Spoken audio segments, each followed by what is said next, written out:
Good morning, ma'am. Good morning. I hope everybody is able to hear me very clearly and I can Yes, ma'am. hear you all very Back to the OG platform. yes, back to the basics.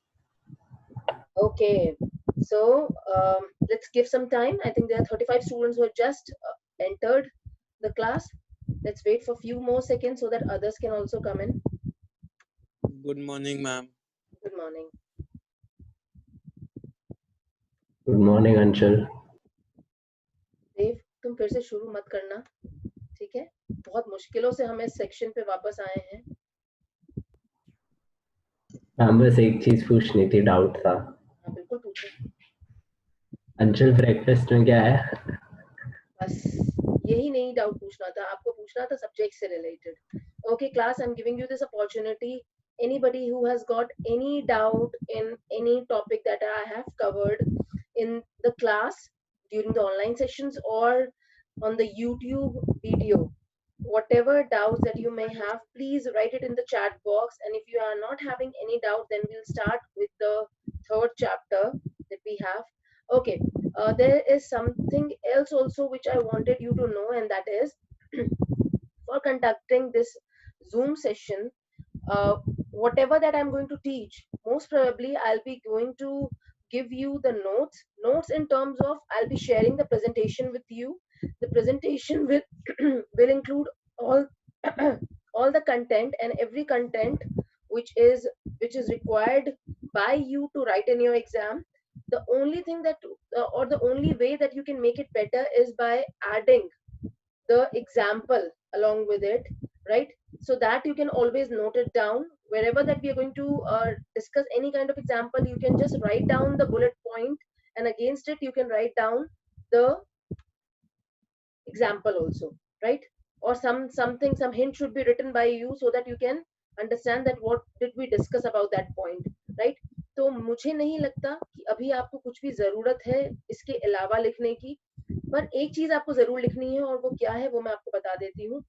अब से जो भी मैं आपको, क्योंकि second chapter तक के मैंने क्वेश्चंस ऑलरेडी प्रोवाइड कर दिए थे आपको, और तब तक हमारा कोई भी हमारे ये ऑनलाइन क्लासेस नहीं हुआ करती थी। उस समय आपको ये क्लासेस दी गई थी, और अभी जो मैं क्लासेस लूंगी आपकी, इसमें आपको ऑलरेडी मैं प्रेजेंटेशन के थ्रू दूंगी। anything any section or any point which is not getting clear to you, please ask, right? If I'll make you write, it will take more time in finishing a particular topic. So what I have decided is I'll be sharing the presentation on the screen, and you will be able to have a clear look at it, clear view at it. जो भी question आएंगे आप उसको chat box में लिखते जाइए, I answer it all. Secondly, अभी आपका जैसे ही चैप्टर का जो सेगमेंट पूरा होगा उसके साथ मैंने आपके क्वेश्चंस रखे हैं। दैट मींस मैंने कुछ आपको क्वेश्चंस असाइन किए हैं, वो क्वेश्चन आज आपको सॉल्व करने हैं, right? This is what your homework is, right? So that means you are not going to write the notes in BST, but you are going to basically write the questions and its answers based on the topic that we'll be covering on everyday basis, right? So I think this is going to be a better way of functioning. So let's start the class today. Everyone, I hope we all are ready, and since we have not received any doubts, so let me take you to the screen. Okay everyone, so today we are starting with the third chapter, that is business environment. So let's discuss what is business environment. Now, when we talk about environment and we talk about business environment, so what is the difference between it? Business environment का मतलब होता है कि जब हम बात कर रहे हैं कि बिजनेस किस एनवायरनमेंट, किस सिनेरियो में ऑपरेट कर रहा है। So taking environment as a separate word, we can say that if we take business as one of the entity, तो उसके अलावा पूरे यूनिवर्स में जो भी सारी चीजें अवेलेबल हैं वो सब उसका एनवायरनमेंट का पार्ट होती है। दैट मीन्स बिजनेस को आप एक यूनिट समझ लीजिए, और उसको छोड़कर हम जितनी सारी चीजें देख पा रहे हैं एक यूनिवर्स के अंदर, whether it is government body which is existing, or it is some supplier or competitor or some resources I mean some society which is providing us the resources, or general people, or anybody who is a part of the universe is actually going to be treated as the environment for the business. So business के लिए ये समझना बहुत जरूरी होता है कि हम जो भी आपको, एक minute, there is one more doubt, chapter 3 के नोट्स नहीं लिख रहे हैं कॉपी में, नहीं बच्चे, आपको चैप्टर 3 के नोट्स नहीं बनाने हैं। अब जो मैं आपको क्वेश्चन दूंगी आपको आज का टॉपिक पढ़ाकर, अब आपको वो लिखना है अपनी कॉपी में, राइट? सो जब आप वो क्वेश्चन सॉल्व करेंगे अपनी कॉपी में, तो इनडायरेक्टली बेसिकली आप नोट्स ही लिख रहे होंगे, राइट? तो अब आप वो सॉल्व कीजिए और यहाँ मेरे साथ सिर्फ पढ़िए, नोट्स लिखने की अभी आपको जरूरत नहीं है। Okay everybody, let's continue with the topic. तो मैंने आपको जैसे अभी भी बताया कि बिजनेस एनवायरनमेंट का मतलब होगा कि business is an economic entity, it can be a non economic entity also, which is a social entity और द गवर्नमेंट एंटिटी और religious entity. So anything which is surrounding that business is called its environment। और environment हमने management के first chapter में ही पढ़ लिया था कि environment dynamic होता है। That means the factors which are present in an environment is ever changing, and since it keeps on changing, it is very important for us to scan it, to analyze it, to understand it, so that whatever changes that are taking place, we can include it in our business planning, so that the objective that we have already decided in advance, we would be much more efficient and effective in achieving that objective. Okay, I think this is very much clear to all of you. Let's start with the meaning of business environment. So meaning of business environment is saying that it is a sum total of all the individual, institutional and other forces that are outside the control of a business। ध्यान दीजिए, यहाँ पर हम बात कर रहे हैं हर तरह के फोर्स की, चाहे वो फिर एक इंडिविजुअल हो, individual in terms of an individual competitor or a competitor in form of an organization or any other institution which is existing, maybe a government body or the society, and every other force means we have already discussed about PESTEL, that is political, economic, social, technological, right, and legal। तो ये जो हमने already discuss किया था, ये ही वो forces हैं जो एक्सटर्नल ही ऑपरेट करते हैं, जो बिजनेस के एनवायरनमेंट में एग्जिस्ट करते हैं और बिजनेस को इफेक्ट करते हैं। ये हुए हमारे एक्सटर्नल फोर्सेस। उसके अलावा हमारे कुछ स्पेसिफिक फोर्सेस भी होते हैं। स्पेसिफिक फोर्सेस मतलब मैं बात करूं जैसे कि मेरे सप्लायर्स हो गए या मेरा कॉम्पिटिटर हो गया, राइट? तो ये जो ऑर्गेनाइजेशन के फोर्सेस होते हैं, वेदर इट इज इंटरनल और external, it is going to affect the working and the operations of any business। और जब इस किसी भी environment factor में कोई भी बदलाव आता है तो उससे business की performance effect होती है, right? So that is called business environment। That means business environment is a sum total of all the factors which is existing and which is going to affect the operations of the business, right? तो मैंने जैसा भी आपको बताया कि business के जो forces, जो फैक्टर्स एनवायरनमेंट के होते हैं, वो इंटरनल हो या एक्सटर्नल हो, वो बिजनेस के परफॉर्मेंस को आपको इफेक्ट करते हैं, right? So it is very important that we understand, we analyse, we scan them timely, so that whatever changes that are coming in because of the dynamism in the environment, we should be able to adapt with all such changes within the stipulated period of time। okay, अब यहाँ पे मैंने कुछ example दिया है और वो example है increase in taxes by government can make things expensive to buy. अगर गवर्नमेंट टैक्स बढ़ाएगी, मतलब मैं बात कर रही हूँ यहाँ पे पॉलिटिकल फैक्टर की, गवर्नमेंट ने टैक्स बढ़ाया, पॉलिटिकली टैक्स बढ़ गया। अब अगर चीजें महंगी हो रही हैं खरीदने के लिए, तो फिर क्या होगा? आपका सोशल एनवायरनमेंट भी इफेक्ट होगा। That means there is an interrelatedness between the parties। और ये पार्टीज में इंटररिलेटेडनेस क्या है? वो ये है कि आपका पॉलिटिकल फैक्टर में अगर कोई चेंज होता है तो उसकी वजह से आपके सोशल एनवायरनमेंट के अंदर भी चेंज आता है। That means the there'll be a change in the purchasing pattern of the people. Secondly, हो गया शुरू। example is, नहीं मैंने डिस्कनेक्ट कर दिया। मैं बहुत मारूंगा। एक minute, I think let me just go back. मेरा वाला होगा डिस्कनेक्ट। मैम एक कौन मारने की बात कर रहा है? हो रहा है यहाँ पे।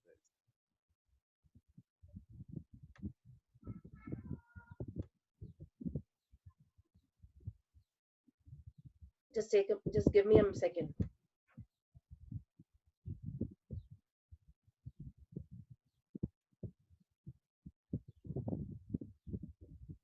Okay everyone, मैं आपको पहले भी बता चुकी हूँ, मैं फिर से बता रही हूँ कि आई एम एक्सपेक्टिंग कि आप यहाँ पे किसी भी तरह का न्यूसेंस नहीं क्रिएट करेंगे, right, so that we can actually work on more productively, right? But if the purpose is completely different for you, then I think the purpose is getting defeated. Okay, okay, there is a message on chat which I have just received. ये PPT मैंने mail कर दी है आपको? नहीं, मैंने ये PPT mail नहीं की है आपको, और ये पीपीटी आपकी आएगी, आपको तब मिलेगी जब मैं आज का लेक्चर फिनिश कर लूंगी। मतलब when we are going to finish this session, आपको ये पीपीटी का सेगमेंट आपके मेल आईडी पे या आपके व्हाट्सएप ग्रुप पे आ जाएगा, right? Meanwhile just focus on studying rather than everything else. Okay everyone, so let's continue with the topic. I think there is no doubt still here, so let's continue.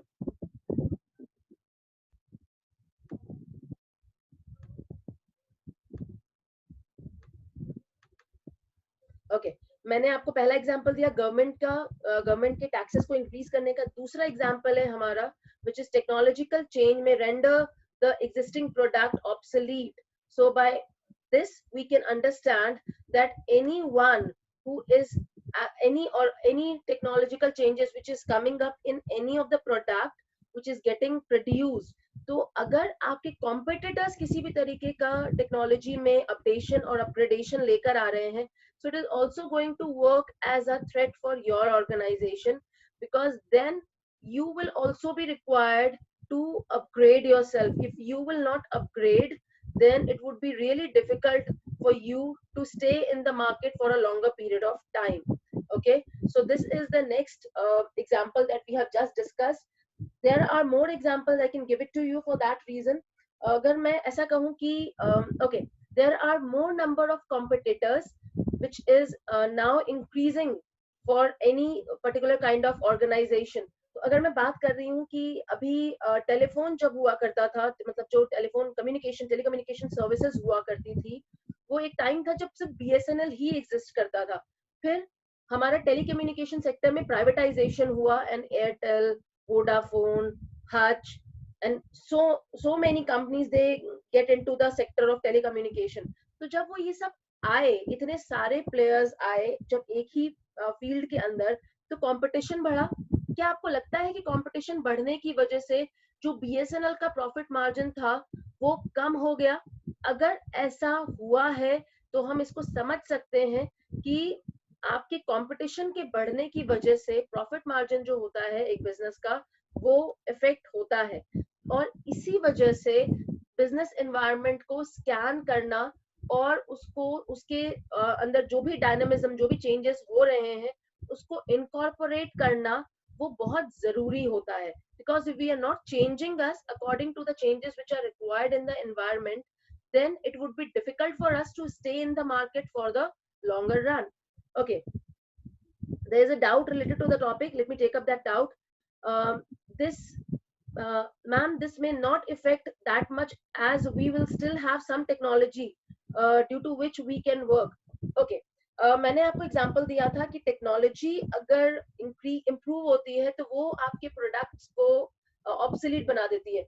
Okay, मुझे बताइए कितने लोग आज भी Nokia का वो जो छोटा वाला फोन आता था वो यूज कर रहे हैं? कितने लोग हैं हम में से? अगर आंसर मैं आपसे पूछूं अगर अनम्यूट करके, तो शायद यहाँ पे 2 या 5 बच्चों से ज्यादा नहीं निकलेंगे, right? So basically what I am trying to tell you कि आज जब हम बात कर रहे हैं आईफोन के भी आपके जो लेवल्स हैं वो अपग्रेड होते रहते हैं एवरी ईयर और even every 6 month.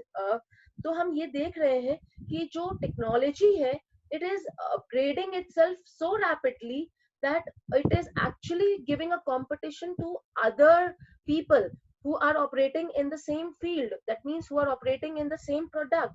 So if they are not changing based on the requirement of the current scenario, so they would not be able to stay in the market for a longer period. एक और example देती हूँ आपको. आपने देखा होगा कि अभी हमने इतने सारे एप्स यूज किए कुछ दिनों में, और आप देख रहे हैं कि हम जो भी सारे एप्स देख रहे हैं, we are trying to find out all the features, all the security things and everything in one single app, which is actually not getting served to us, right? तो हम क्या समझ रहे हैं, अब ये नहीं है, अगर ये पॉसिबल नहीं है कि जो हम ऐप यूज कर रहे हैं उसके अंदर हम जो चाहते हैं वो फीचर हमको मिल जाए, तो हम क्या करते हैं उसे, we stop using it, we uninstall it. तो जब आपने uninstall किया तो बेसिकली उसकी जो एक क्लाइंटल थी जो इंक्रीज हो रही थी वो रिड्यूस हो गई, because you switched from that application to another application, right? तो ये एक और एग्जांपल है आपको ये समझाने के लिए कि आज के समय में टेक्नोलॉजी कितनी जल्दी अपग्रेड हो जाती है. और आपको पता होना चाहिए, और मैं आपको बताना भी चाहूंगी इस बारे में, कि technology is only one such item which gets 100% depreciation every year. मतलब सारे फिक्स एसेट्स जो भी हमारे पास होते हैं ऑर्गेनाइजेशन में, जब हम उनको डेप्रिशिएट करते हैं तो आपको पता है कि डेप्रिशिएट करने के लिए जो परसेंटेज यूज किया जाता है, that is provided by the income tax authority. So income tax authority says that any organization, if it is making the changes, it is changing it based on a particular percentage which the government is suggesting, be it 10%, 20% or whatever it is, right? मगर सिर्फ technology एक ऐसा हमारे पास segment है जो कि हर साल और हर साल में अपग्रेड होता है. तो इसीलिए जो इस पर डिप्रिसिएशन अलाउ किया जाता है गवर्नमेंट की तरफ से वो 100% है. That means we cannot think that we'll continue with the same technology for more than a year, right? So it has to get upgraded every year. फिर वो upgradation छोटा या बड़ा कैसा भी हो सकता है. Okay, I think everybody is clear with what is business environment meaning along with the examples. Let's move on to the next slide. So the next slide says that what are the various features of business environment. Okay, so we have got one more doubt, so please ask your doubt in the chat box. Before that, before the question is coming, let me move on to the next feature of to the features of business environment. Okay, so the first feature of business environment says totality of external forces. Totality of external forces मतलब हम यहाँ पे बात कर रहे हैं वो सारे forces की जो कि हमारे business को directly या indirectly affect करता है, right? तो हम मान के चलते हैं कि देखिए, एक मैं आपको concept समझाती हूँ ये point समझाने से पहले. There is something called SWOT, which is strength, weakness, opportunities and threat, right? तो जब मैं बात करती हूँ strength और weaknesses की, तो strength और weaknesses हमेशा internal होते हैं organization के लिए. Strength और weaknesses का मतलब क्या हुआ कि अगर मैं मानूं कि मेरे पास अच्छा human resource है, so we can consider it as one of the strength for the organization. Similarly, if we say that we have got a sufficient amount of capital available, so this is a strength for us, right? Then weakness could be if I say that we don't have a facility located near to the market, so that can act as one of the weakness. तो ये जो आपका strength और weakness है, ये हमेशा business के within exist करती है, जिसपे business या तो capitalize करता है या तो suffer करता है. मगर जब भी हम बात करते हैं business environment की, तो business environment basically आपका जो cover कर रहा है वो सारे external forces को cover करता है. External forces मतलब we are talking about something which is going to prove for us either the opportunities or the threat. That means जो भी आपके strength और weaknesses है वो internal है business से, और opportunities और threat जो होता है वो external होता है. तो जो business environment में हम study करने वाले हैं, we are going to study all the factors which are going to affect the performance of my business operations, and they will all be posing the threat or the opportunity to the business enterprise, right? तो अब जो हमारे पास factors होते हैं, जैसा कि पहला point आपको बता रहा है कि जो भी इन्वायरमेंट में हमारे फैक्टर्स ऑपरेट करते हैं वो आपके बिजनेस को डायरेक्टली भी इफेक्ट कर सकते हैं और इनडायरेक्टली भी इफेक्ट कर सकते हैं। डायरेक्टली कैसे इफेक्ट करेंगे? जैसे अगर मैं बात कर रही हूँ हमारे इन्वेस्टर्स की, तो अगर मेरी ऑर्गेनाइजेशन में लॉसेस हो रहे हैं तो मेरे इन्वेस्टर्स क्या करेंगे? They will withdraw their money from the business, that means they will withdraw their investments from the business. तो इससे मेरा जो कैपिटल अवेलेबिलिटी है बिजनेस में वो रिड्यूस हो जाएगा, राइट? तो ये जो मैंने अभी आपको बताया वो उसका मतलब हुआ कि आपका जो बिजनेस में इन्वेस्टर्स का रोल था वो डायरेक्टली इफेक्ट कर रहा था आपके बिजनेस ऑपरेशंस को। मगर इसी बात को अगर मैं इनडायरेक्टली कहूँ तो इनडायरेक्टली में आपके यहाँ पर हम इन्वेस्टर्स को नहीं लेंगे because they are considered as a specific force, right? मगर हम बात करेंगे जनरल फोर्सेस की, मतलब हम बात करेंगे पेस्टल की। तो अगर मैंने आपको एग्जांपल दिया कि अभी गवर्नमेंट पॉलिसीज में अगर कोई फर्क आएगा तो उसकी वजह से आपके बिजनेस पे क्या इम्पैक्ट होगा, वो आपके बिजनेस ऑपरेशंस को इनडायरेक्टली इफेक्ट कर रहा है। Let me take one very latest example. अभी लॉकडाउन हुआ है और गवर्नमेंट ने ये आपका जो एक डिक्लेरेशन दिया है कि सारे एम्प्लॉइज को अपने जो एम्प्लॉयर्स हैं उनके सारे एम्प्लॉयर्स को अपने एम्प्लॉइज को सैलरी देनी है, राइट? फिर चाहे वो कुछ सेगमेंट में उसे कट करके दे मगर उनको सैलरी देनी होगी for the period of this lockdown because everybody will require money for the purpose of taking care of their livelihood. So how will they be able to run without the money?